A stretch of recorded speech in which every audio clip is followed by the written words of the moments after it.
All right, I think we're ready to get going here. Thank you for your patience. Good afternoon and good morning to some of you as well. I know we have folks coming from the West Coast and other parts of the world. I'm Walter Rowland, Head of Growth for MessageGears, and certainly a warm welcome to today's webinar, The Complete Enterprise Data Stack, Take Back Control of Your Customer Data. Before we get started, I definitely want to mention that we'll be recording this webinar and sharing the recording afterwards, and that we will have time at the end for Q&A. But please submit questions at any time through the questions function in the GoToWebinar interface, and we'll get to them at the end. I'm super excited about today's webinar, I must say, and for those of you who know MessageGears well, you know that we love to showcase leading edge technology partners like RudderStack, who are a key component to helping brands achieve modern customer data transformation and modern customer data maturity, leveraging cloud data warehouse platforms like Snowflake, BigQuery, Redshift, and Azure. In an era of GDPR and CCPA and the growing importance of rich first-party customer data sets, B2C brands with millions of customers are increasingly looking for what we think of as an ideal data warehouse first reference architecture for the complete enterprise customer data stack, i.e. the comprehensive set of tools and functions that collect, manage, and activate customer data. Unfortunately, as many of you all know, there's a fair amount of confusion in the marketplace around this concept. Third-party customer data platforms, also known as CDPs, those vendors market their ability to offer a managed CDP solution, and for that CDP vendor to own your customer data management and your customer data environment, which often adds cost and development time, leaving your data more siloed than it was to begin with in many cases. Today, I'm super excited that we have experts from RudderStack who will join MessageGears to highlight the hidden costs of these third-party data silos and why many third-party CDP managed solutions may not necessarily be the best fit for your organization. And then we'll go on to outline an enterprise approach and the associated benefits to customer data that is owned entirely by your in-house data and engineering organizations. You also hear about how the MessageGears platform itself powers advanced customer marketing segmentation and activation use cases on top of a brand's existing Customer 360 data hub. You will hear from our speakers today that we recognize that building and using a unified customer data environment to deliver exceptional experiences is difficult. We definitely recognize that. And you'll hear some themes from us around ways to ease that pain by inviting your data and engineering teams into the process. With that context, I'd like to transition to introduce our speakers and to briefly highlight our agenda, and then I will hand things over to my colleague, Nick. So first, in terms of who's joining us today, I know you see all their faces on the screen now. I'm certainly excited to have Nick Zeke Lopez, who is a MessageGears Director of Product Strategy. We have Kostas Pardalas, Head of Product for RudderStack, and we have Eric Dodds, Director of Customer Success for RudderStack. Welcome, gentlemen. Thank you.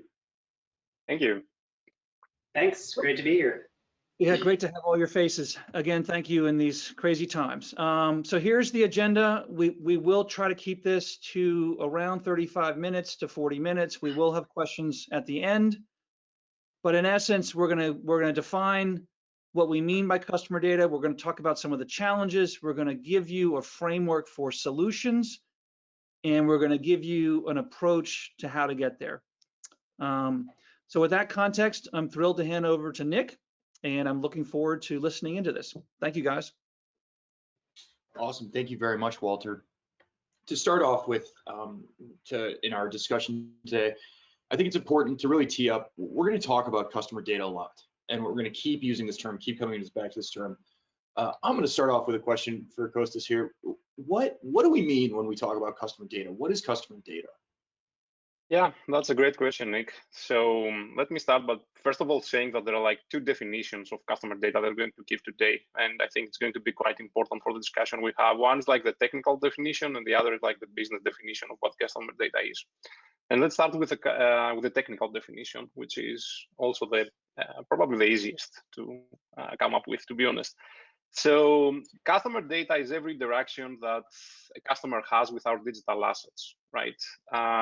So it's the interaction together with the time that it happened. The time is extremely important here. When we say interactions, we mean almost everything. It can be a customer loading and viewing a page. It can be clicking on a button. It can be filling a form. Reading something, viewing a video, right? But at the same time, it can also be data that are living on our CRM or on our ticketing system. So every kind of interaction that the customer has, together with the time, it is part, let's say, of customer data. Now, getting a little bit more technical, what is very interesting and very challenging, let's say, with customer data from the engineering perspective is that customer data live in the intersection between what we call relational data and time series data. So from the database systems that we know in general, usually there is like a very clear distinction between these types of data. With customer data, we are actually crossing this boundary, and this creates some very interesting and unique challenges from a technical perspective when you have to deal with customer data. So that's how we can pretty easily, I think, and I think it's pretty clear of what like customer data looks like from the perspective of an engineer or like a developer who is building a system, right? Now, from a business perspective, things I think get a little bit more interesting, and I think it's better to go through a small example. So if you can move to the next slide. So here we can see in the digital world how Black Friday looks like, right? Usually we see like some huge spikes happening on our traffic, on like for in this example, like it's like the Black Friday hashtag on Twitter. And keep in mind, this is just one data point, right? Like that's one variable that we can track, right? But at the same time, if we switch to the real world and go to the next slide, can you move to the next? Yep. So this is what is actually happening, right? This is what is happening with people out there going and shopping. And the big difference between these two versions of what is happening is behavior, right?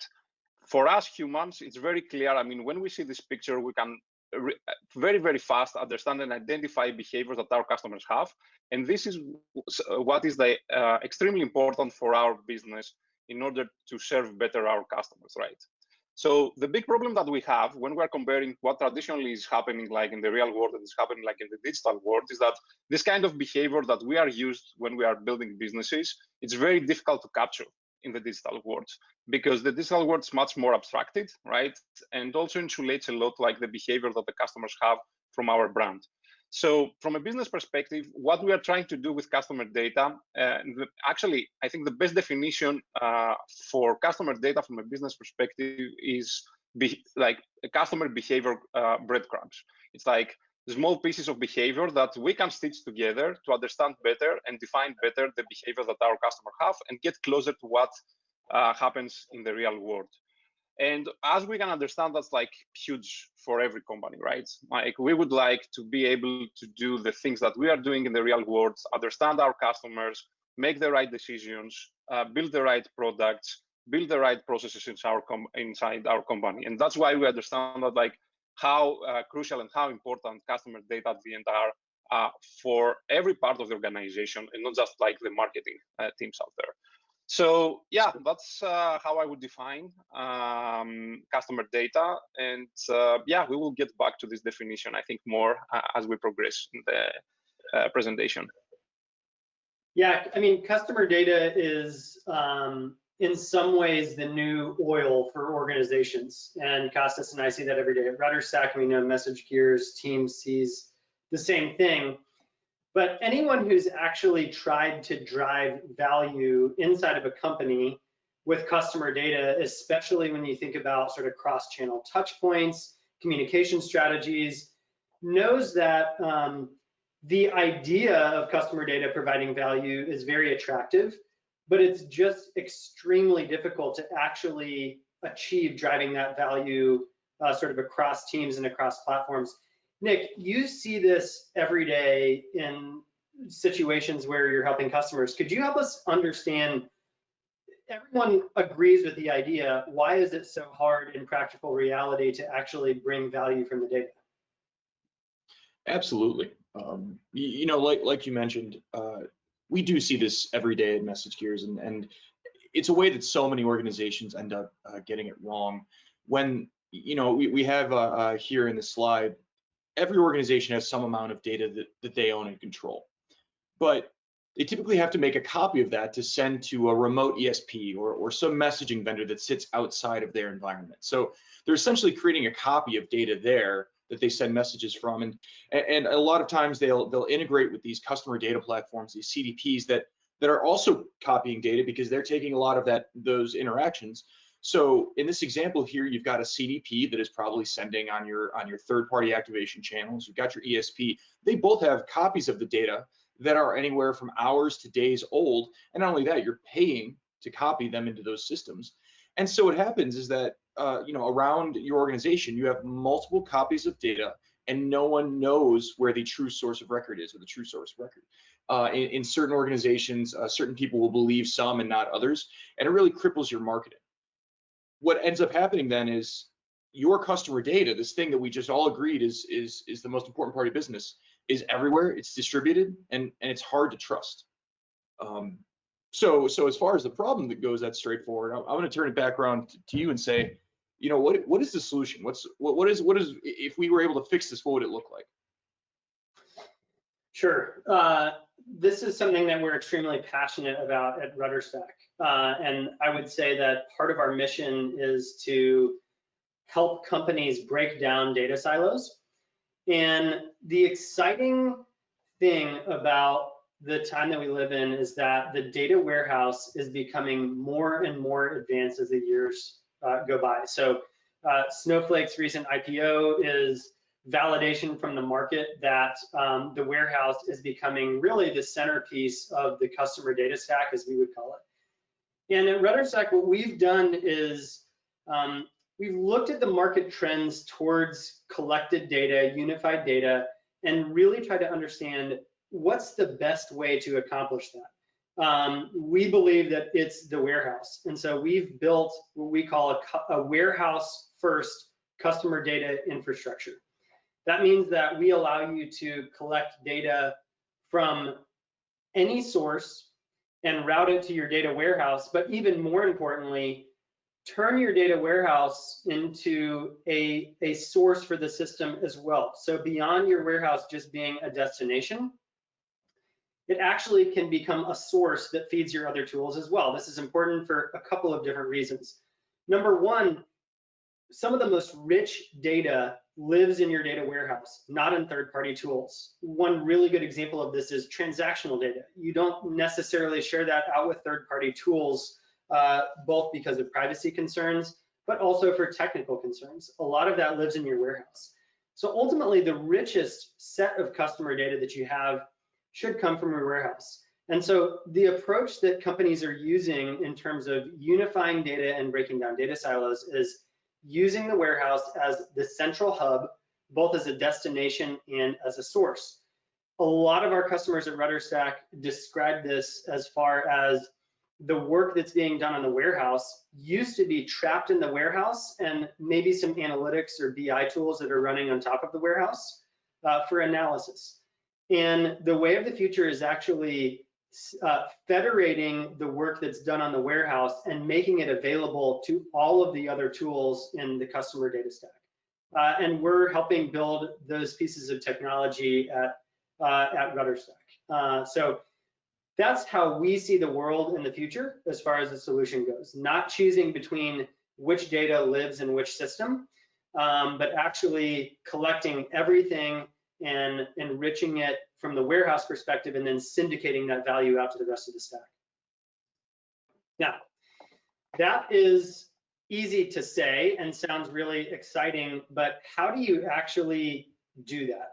Well, it is technically, it can be complicated, as anyone knows who's tried to build customer data pipelines, but we're going to walk through that here. So really 4 steps. One is unifying your data.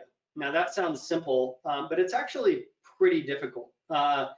Even if you unify your data though, you need to make sure you can trust it. As Nick said, if you can't trust your data, then you can't really trust the communications that you're sending to your customers. We're going to talk about identity resolution as the 3rd step. That's incredibly important in the digital world we live in, where people are accessing our platforms from different devices. And then Nick's going to tell us how we can activate all of that data. So let's talk about data silos. How do we solve the problem from a technical standpoint that Nick described in terms of actually unifying customer data from every part of the organization? Kostas, do you want to dig into the best way to do that from a technical standpoint? Yeah, absolutely. As you mentioned earlier, like the very core and important idea behind how to break these silos is by adopting this data warehouse-centric architecture, right? So together with some tools that they are also data warehouse-centric, like a CDI and a CDP in this case. And when we are saying about CDI, the CDI is RudderStack in our case, and the CDP is MessageGears, right? So what happens is that, and as I said at the beginning when I was talking about the nature of customer data, another important aspect of them is that they are everywhere, right? As we said, they are like small breadcrumbs that they live in many different systems, and this naturally creates silos, right? It's not like we made a mistake by building this environment and architecture with silos in general. It's also because it's also a result of like the nature of the data. So the data live on different systems. They can be captured on different locations, and when we are saying different locations, we are talking about files of different formats that they live on places from your from the employees' computers to something like S3, cloud applications, right? Things like our CRM system, ticketing systems, again on the cloud. And then of course we have like all the data that need to be captured on places like our web application, our website, logs on our servers, mobile applications. So by adopting like a CDI, like RudderStack, you can actually collect all this different data from all these different sources and consistently and reliably deliver them to something, in our case, the data warehouse, that can act as the single source of truth that we have. And in this way, we make like the first and the most important step in unifying the data that we have. After we manage to deliver them, we are able to have everything in one place, and then we can enable many different features, as we will see later, on top of that, to extract and generate even more value out of this. So that's one thing. Now, and I'm pretty sure that like most of the people who are attending today and they had like to work with customer data or even with data in general, what they have probably realized is that, okay, when you solve like the first problem, which is the capturing and the collection and storing of data, there are other problems that they arise, and they are at least equally important, if even not more important, to actually work with our data. And this has to do with how we can trust and how we can be sure that like the data that we are working with are reliable, and they represent the real behavior of our customers at the end, right? So how we do that? There are like two main things that, two main features, let's say, that are very, very important that the CDI needs to have in order to enable the trust, to create trust around our data and help us like operationalize our data. The first one is what we call validation, and the second is transformation. So what validation does, it creates awareness. It allows us to know what is happening with our data. Do we have a problem? It's like, for whatever reason, we stop like collecting data from a source, for example. This is like the easiest probably problem that we have to deal with. Do we collect the right events? Do we attribute in the right way our events? Are the events delivered on the data warehouse? All these things are part of validation. But most importantly, and this is something that we have built like lately on RudderStack, is what we call schema validation. Schema validation is more about allowing the customer, the user of RudderStack, to define what is expected in a way from this data, and allow the machine, the RudderStack engine, to infer if the data that are flowing inside the systems of our customers are the right data or not. So by combining a sophisticated system of alerting, notifications, and schema validation, we create the right kind of awareness around what is going on with our data. Can we trust the data or not? Can we trust, and consequently, can we trust the KPIs we calculate or not? Are the campaigns that we are running the right ones or not? So that's the first step. It's very important. Now, issues with data will always happen for many different reasons. Technical reasons, like from a technical perspective, it's almost impossible to build like a completely fault-tolerant system that will never fail, right? It doesn't work. And there are also like human errors, like a developer might not integrate the right version of the SDK or the schema that we want there for the event. Something might be missing. There are many different reasons and many moving parts that they can cause problems to our data. So after we figure out that something goes wrong, then we need to fix it. And the most important set of features around that is actually transformations, right? So you need to be able to, when you know what the problem is, go into the CDI, your CDI, and be able like to fix the problem. And you do that by transforming the data, applying transformations that fix the problem. And there are two types of transformations, and they are complementary, right? So the first one is in-transit transformation. This happens as the data flow from the source towards your data warehouse. And here you want to fix problems that might break the loading of the data on your data warehouse on one side, but also make sure that things like filtering PII data or allowing the right types of data to get into your data warehouse, that's actually happening, right? It's more, let's say, limited in the things that you can do, but it's very, very important, and it's very important to do it as soon as possible. And the second is what is called transformation of data at rest. This is when your data has been loaded on your data warehouse. Then you have a rich tool set of tools like DBT and other LookML and other or even like just SQL, where you can transform the data and turn them into like the right type of form, and also fix some problems there, clean your data a little bit more. And there you have like a much, let's say, broader and powerful and more expressive tool set to work with your data. And that's exactly what RudderStack is actually offering. We are able to collect all these different behavioral breadcrumbs from everywhere they happen on your digital assets.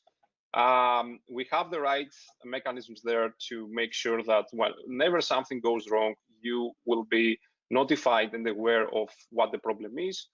And we also provide tools both on our side and also on the data warehouse side for you to fix any kind of problems and make sure that you always work with the right data and that they are correct and the quality is like what you should expect. Mm-hmm. Now, we work a lot on the sort of ingestion and routing side, but Nick, you every day work with customers who are activating this data. I'd love to hear just a couple of the challenges that you see. When data is not collected and then it's not valid, what types of problems does that create when you're actually trying to sort of activate customer journeys or communicate with your customers? Would love a couple of specific examples. Sure. It's funny you asked that. I was leading a panel during our customer summit last week, and a member said that, prior to really making the investment in being warehouse first, an issue they had was they could not even reliably, I would say, pick or choose a marketing strategy because the different copies of data that they had everywhere were telling them different things about engagement. So they didn't even have this source of truth from which to make a decision, if that makes sense. And that's really a good symptom that of what happens when this data gets out of order, is you can't make these key decisions and you can't really execute on your strategies because you don't have this bedrock of customer data, right? If you didn't know why people were coming into your store and you couldn't ask them why they're there or what they're doing, or perhaps if 5 different people were asking them 5 different versions of the question and getting 5 different answers, you wouldn't be able to know what would bring people in, and that's a big symptom. Whether it be in marketing or sales, however you use that customer data, it's definitely people getting out of line and data not really being able to inform those strategies. And thank you for the question. I would actually, I'm going to turn this around and ask you a question. Kostas, thank you very much for covering how to collect that data and how to verify it. But Eric, when you get that, how do you, I would say effectively, how do you know who your users are, and how are you able to then manage that after collecting it? Yeah, that's a great question. I think that when it comes to the subject of identity resolution, we see a lot of challenges here. And I think the challenge most often is that you actually have multiple versions of the identity. So if you want to skip to the next slide, this is a really typical example of the type of thing that we see. So just to quickly run through this, the marketing team is building acquisition audiences and Facebook, Google, other platforms, right? They're probably doing that individually. If you have a customer data platform that sort of keeps a copy of all the data, people are building audiences there. Almost always there's some sort of audience creation happening on top of the warehouse that includes internal data. And then if you use any other downstream marketing tools, like ESPs or other tools like that, you get what we kind of call a really messy Venn diagram of different versions of the truth. And the reality is that the golden customer record just becomes this itty bitty pinpoint right in the middle that's almost impossible to sort of collect enough data around to get a really good picture of what your golden record actually looks like. And this makes sense in the context of data silos, but the challenge is that for all the downstream teams, it really limits their ability to drive truly effective programs, right? And that could be product feature development, that could be acquisition. I mean, it sort of spans the organization. So the way that we have approached that, again, with a warehouse first mindset, is actually to provide an identity graph that applies to all of the incoming data. So Kostas used the analogy of breadcrumbs, right? If we can provide identity graph functionality on the incoming data stream from every source, and then make that identity graph available in the data warehouse, and then, as I said before, enable the warehouse to syndicate that data out to all the rest of the tools, you're actually solving identity resolution at the root, right? So as you solve the data silo problem, you also solve the identity resolution problem. And we've seen this to be extremely effective, right?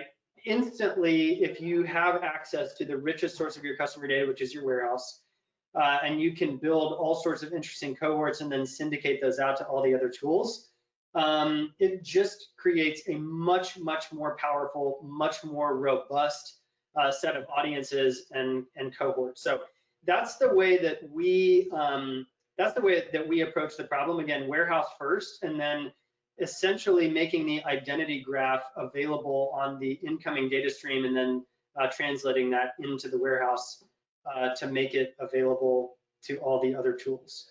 Now, again, we deal in the data routing side of things, and our mission as a company is to break down data silos and provide rich, unified customer data, including identity resolution on the warehouse. But all of the teams that are using that data downstream are activating it in some way with customers. And so, Nick, that's where you deal.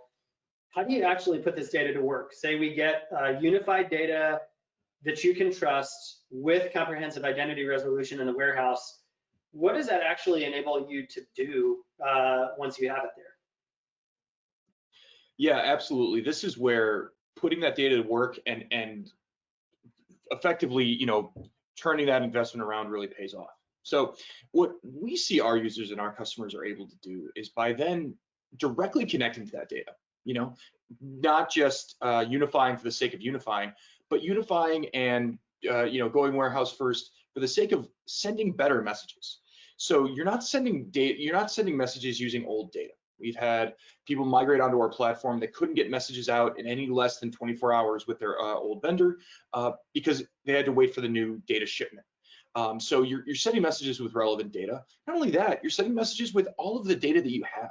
So if there are data formats that you weren't able to capture in your old system, you know, data pieces or whatever that is about your customer or the things that they've done, you're able to let that inform messaging, which I think we can all agree that as consumers, as users, as people that are marketed to every day, I think that's what I'd rather have. And what being able to connect directly to your data and then use it to be as flexible as you want in your marketing programs is where we really see a lot of the benefit.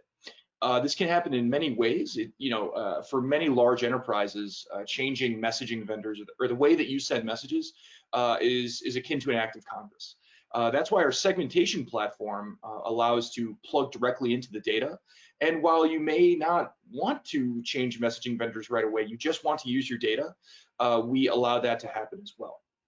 So, just to directly answer your question, you send better messages, which then increases in the bottom line increases revenue. That's what we get excited about, because as consumers, that's the world that we want to live in. Now, I know that sounds pretty, audacious and grand, and a lot that we've talked about today are these really big changes, big kind of paradigm shifting changes as warehouses are getting better and we're investing different. A question for you guys, how do you see anybody that is in the webinar today? What are like next steps? What are ways to get there? If someone's seeing this and feels like they're in a siloed, copies of data all around the world, what are the next steps? What do they do? Yeah, that's a great question, and one that we talk about often. I think it can feel overwhelming. I think in part not because there's a lack of capability. I mean, the companies that we work with have incredibly smart people on incredibly smart teams, but breaking down data silos is just really difficult, right? And I think in part that's because it involves both the technical, the compliance-focused questions, and then business process-focused questions, right? So from a technical standpoint, you have data silos, and collecting data, as we've said, is non-trivial. Compliance related, you have security issues, right? Moving data around, especially in the enterprise, is a really big deal, right? And there are teams who are responsible for making sure that that security measures are met, because we're dealing with customer data, right? Especially any data that deals with personally identifiable information. And then lastly, there's business process change, right? The way that teams leverage data means if there are changes there, they're going to have to change the way that they work, and that's okay, especially if it produces better outcomes. But process change across teams is difficult. So generally, what we encourage people to do as a first step is not jump straight to the solution. That's really easy, but we think that creating a gap analysis is really the best way to begin, right? So it's answering a couple of simple questions. In the warehouse first paradigm, the first question you want to answer is, do you have all of your data in your warehouse, right? And that sounds like a really simple question, but as we've said before, it can be pretty difficult to unify everything, right? So if the answer to that is no, then the second question is, where is it, right? Where is all of that data? And when we say all of the data in the warehouse, really it's easy to sort of overlook things, right? Are you sending emails to customers, right? If the data around those emails being sent isn't in your warehouse, then you don't have that touch point captured, right? That's not truly unified data. So trying to map out the customer journey and then compare that with your warehouse and the data that's in your warehouse is the first step. Next, if you want to click to the next bullet point in the slide, is performing the same exercise with identity resolution. And you can tell the story here is actually sort of just doing a gap analysis on your actual data silos relative to your warehouse. But identity resolution is a big one. And the way that I would describe this step is, do you have audiences or customer lists across tools that have significant variance, right? So that could be your CDP tool, that could be your email service provider, that could be other messaging tools, that could be audiences and paid platforms. If that identity resolution is disparate, create a map there as well, right? And understand where all of your different audiences live.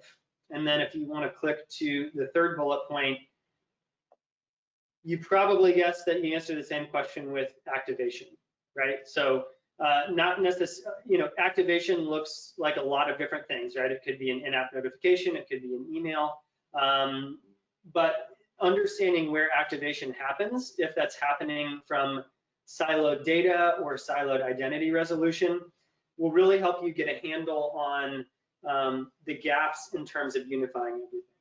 So that's where we encourage people to start, right? If you can identify ununified data, what's in your warehouse and what's not, where you're creating various audiences, and then how you're activating against those audiences, at that point you have a really good starting point for understanding the types of solutions and really sort of the priority of problems in terms of figuring out what you need to do next as far as technology and process and compliance. Thank you. And it really does come down to, with that data that you have, what do you want to know when you message someone? If you were to talk to them, if you were to email them, whatever it be, what would you want to know about them? I kind of like that, your characterization of it. Well, Walter, I'm going to throw it back to you because that is I don't know if anybody's asked any questions in the chat. No, thanks, guys. There's a little echo there. I'm not sure why. Yeah, Eric, we're getting feedback on your speaker. Yeah, I mean, that was incredible, and you guys just delivered just a ton of super valuable information. If I were to, as a non-engineering brain, I really drilled in on the terminology around sort of this notion of data warehouse first. And if that's the direction that you're thinking about as sort of a product manager of marketing technology, the speakers today have really given you a pretty solid kind of reference architecture for a data warehouse first approach to kind of the full capability set for what is generally referred to today as a CDP. So just to summarize that, you've got a CDI, customer data infrastructure, in the form of RudderStack. You've got a customer data hub, kind of at the center of everything. Let's just say that could be a snowflake. And then you've got a segmentation and activation capability set in the form of MessageGears. So what I took away from this conversation is, if nothing else, there is a reference architecture. And yes, we recognize that this is hard. It takes planning, and you definitely want to be collaborating very closely with your data and engineering team to kind of own this. But I will say the brands that MessageGears works with very closely absolutely see the world kind of in this way. So that's kind of one of my takeaways is this is a pretty solid framework for any B2C brand with millions of customers that's looking to kind of own their own kind of CDP stack, if you will, on top of their modern data warehouse. So with that being said, I think this is probably for the RudderStack team. One of the questions that came in, I think because it's probably a new concept, is if you were to summarize like the RudderStack CDI capabilities, I think Kostas, you may have used the term behavioral breadcrumbs, but I think if you wouldn't mind just sort of summarizing like that piece, that seems to be one of the questions, is like, what does RudderStack provide? If you were sort of a MarTech product manager and you were trying to communicate to me, how would you summarize that? Yeah, I think Eric also touched this a bit earlier, but as we said, we're like a CDI, and we focus mainly on the pipeline side of things, right? Our main role is to make sure that we reliably capture all the data that define the behavior of your customer, transfer this data into your data warehouse, and to some other like destinations. We can discuss more about that if you want, but the whole point right now is that I think the cornerstone of the architecture that we are talking about is the data warehouse anyway, and do that reliably, right? That's the most important thing, and that's what I tried like to communicate through this presentation, is that capturing the data is one thing, and even if you solve that, then you have many other problems that you need to solve in order to make sure that the data that you will be working with are accurate enough for what you're trying to do. Working with data is hard, and it's hard not just for engineers that they have to build the systems. It's hard for everyone inside the organization and pretty much every stakeholder, because if you think about it, like today, everyone has to work with the data, right? And as we said, it's the behavior of our customers. So, I mean, every company needs to understand, everyone inside the company needs to have some kind of understanding of the customer we're dealing with. But it's hard, and it's hard because it's very vague. It's very difficult to figure out if something is going wrong with the data. And it's also very hard to fix everything when something goes wrong on time. And that's exactly what we are trying to address with RudderStack. We try to create the right type of infrastructure to capture and move this data around, and provide all the tools around it for all the stakeholders, from the data engineers up to the people who are consuming the data inside the company, to understand and have the right kind of awareness of what data they are dealing with and what they might have to improve there in order to improve the output also of their work. So yeah, that's pretty much what I would say that like we are doing with RudderStack. Eric, do you want to add something to this? Yeah, I would say that traditionally we've seen sort of IT and engineering be a limiting factor for marketing, right? So marketing needs data or tooling, and it's just taken, it's the traditional battle. Like marketing has a request, and IT and engineering are working on the core product, and so it's hard to service those requests, right? That's why we see a lot of data silos, because the product team buys a point solution that they use, and the marketing team buys a point solution that they use, and the sales team buys a point solution that they use. And the problem, it goes beyond just data silos, it goes to cost, right? You essentially end up paying a huge premium on the same piece of data multiple times over across teams. And so you have this gigantic cost in terms of your MarTech footprint. And so what we're trying to do, another way to describe our mission would be to empower the IT and engineering team with tools that actually make the relationship between marketing IT and IT a competitive advantage inside of organizations, right? So there's no longer tension there, but IT and engineering can actually leverage infrastructure to push value back into the teams that are using it downstream. And then from the financial side, lower the overall cost footprint, because you're not paying for the same piece of data multiple times over. So that's a little bit more high level, but that's, those are the types of sort of organizational dynamics that we get really excited about. Eric, I know Nick and I couldn't agree with you more in terms of how you frame that. Yeah, it's just great to hear it in terms of kind of the vision, and also, this world of first party data being like oil, right? Like brands, I think forward leading brands that all of us are working with definitely see it this way, and this is the direction they're heading in, is customer data is oil, and it needs to be well understood and well managed in a very close partnership between IT engineering, data teams, and the marketing leadership. So it's great to hear. One more question for you guys, and then I think we're going to have to wrap. We've gone a little bit longer, but I just love this dialogue.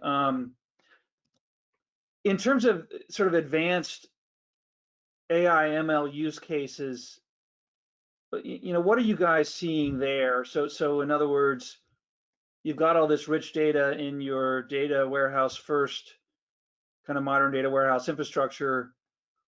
what are brands doing kind of over and above that to do sort of predictive type analytics and those kinds of things? What are you guys seeing? It's a great question from one of our. And just to jump on that too, because I see a couple other questions coming in about this. Eric, you had mentioned, because I think that where machine learning comes in, a lot of it is in the identity graph. I'm seeing a few questions here about how that identity graph data looks like, just kind of the structure of it, as well as how you would use that data, and just a couple of use cases, latency. If you could just talk at a high level as you answer your question, I think that would be good. I see a couple people asking about it here. Sure. So we'll talk about AI, ML in sort of two flavors. One flavor is delivering data to third-party tools that perform their own machine learning on that data, which is a great use case, right? So you may want to create a certain experience for a user who performs a certain action, and you have a third-party machine learning or AI engine that's performing that in some downstream tool, right? And that's great.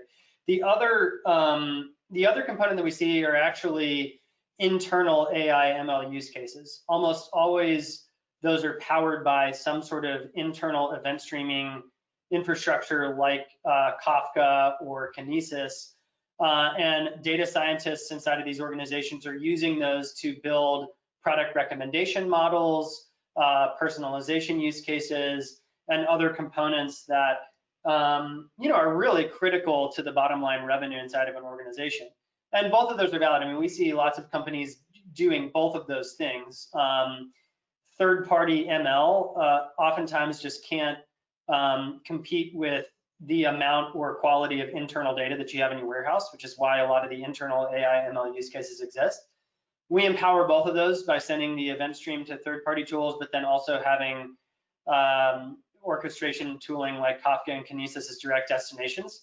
So many of our customers use RudderStack to feed data directly into their orchestration tools that feed the models that their data scientists are creating.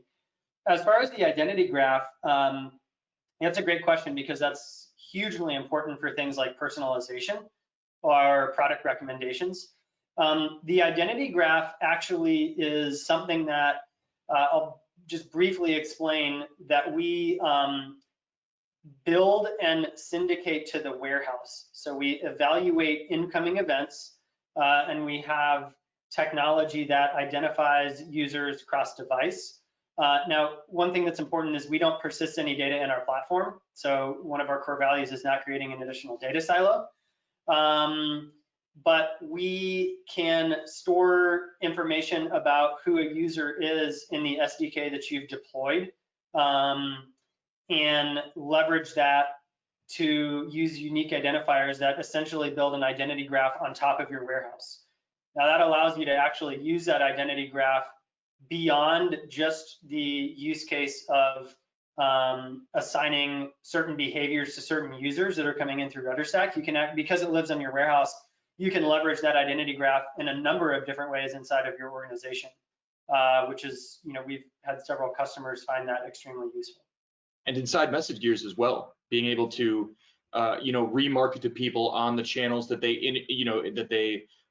interact with the most. The marketing possibilities and the kinds of experiences you can offer really multiply in that way. Yeah, just to add something to what Eric and Nick said, that even in these cases, the data warehouse or the data lake, in some cases, which is like an extension of like the data warehouse, it remains extremely, extremely important. So the real-time version of the part of things in this architecture is mainly to feed fresh data and real-time data to the models, but you will always need to have some kind of storage in the form of like data warehouse or data lake, where all the data will be stored there, and from there you are going to feed the data to your data scientists to build the models, and then in real time you feed them through something like Kafka or Kinesis. So whatever we do in terms of like streaming and having and the need to have like this kind of infrastructure, the data warehouse and the data lake will always be there. Like we cannot build, actually it's a layer on top of that always. So the first step is always to be able to save the data consistently onto your data warehouse or your data lake. Perfect. Well, guys, can't thank you enough. What a great session. So much good content that I know we're going to share via recording, and I'm sure we'll do a transcript, and I'm sure we'll do more things with all three of you gentlemen on such a great topic of this data warehouse first approach to really building out sort of an enterprise class capability set around customer data. So I learned something today. I want to thank you, and I wish you well, and I wish everyone who attended a great rest of the week. I think we're going to wrap it up. Thanks for having us. Thank you very much, guys. You bet. Thank you. Cheers.